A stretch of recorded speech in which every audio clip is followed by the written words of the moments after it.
Hello વિદ્યાર્થી મિત્રો, આજે આપણે જોવાનું છે ધોરણ 9નું ચેપ્ટર 11 પુષ્ઠફળ અને ઘનફળ સ્વાધ્યાય 11.3નો પહેલો દાખલો. તેમાં તમને શું કહેવા માંગે કે નીચેના લંબવૃત્તીય શંકુનું ઘનફળ શોધવાનું. શંકુનું ઘનફળ શોધવાનું છે, બરાબર. એમાં તમને બે આપે તો આપણે પહેલાનું શોધીએ. તો પહેલામાં તમને શું છે, ત્રિજ્યા આપેલી છે. ત્રિજ્યા એટલે આર કેટલી છે? 6 સેમી. રેડી? અને ઊંચાઈ આપે છે. ઊંચાઈ એટલે એચ કેટલી છે? 7 સેમી. હવે તમને સૂત્ર ખબર હોવું જોઈએ કે ભાઈ શંકુનું ઘનફળ બરાબર 1/3 પાઈ આર સ્ક્વેર એચ. હવે પાઈની વેલ્યુ તો આપણે ખબર જ હોય, બરાબર. આર આપેલ છે, આપણે એચ બી આપેલ છે. તો કિંમત મૂકીએ તો કે ભાઈ 1/3 પાઈ એટલે શું થાય? 22/7. ત્રિજ્યા 2 વાર લખવી પડશે ને, તો 6 ગુણ્યા 6. રેડી? ને પછી શું છે? ઊંચાઈ કેટલી છે? 7. રેડી? હવે 7 7 કેન્સલ, 3 દુ 6. તો હું કીધું 22 ગુણ્યા 2 ગુણ્યા 6.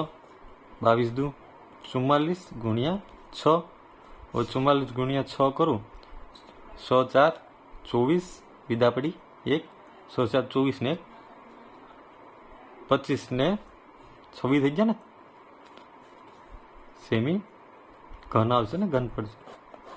આ તમારો આન્સર થઈ ગયો. છે ઇઝી. હવે બીજું જોઈએ આપણે.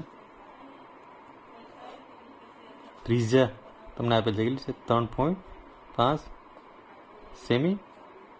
અને ઊંચાઈ એચ આપેલી છે કેટલી છે? 12 સેમી. રેડી? હું શોધવાનું છે ભાઈ શંકુનું ઘનફળ બરાબર. સૂત્ર શું થાય? 1/3 પાઈ આર સ્ક્વેર એચ.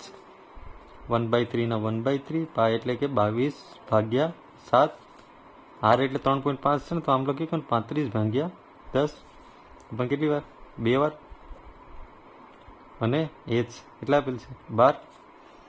રેડી? હવે આમાં ઉડતું ઉડાડીએ તો 7 5 35, 5 દુ 10, 11 દુ 22. રેડી? હવે બીજું કંઈ ઉડે તો કે 5 દુ 10 ને 7 5 35. તો 5 5 કેન્સલ થઈ ગયા. હવે 6 દુ 12 ને 3 દુ 6.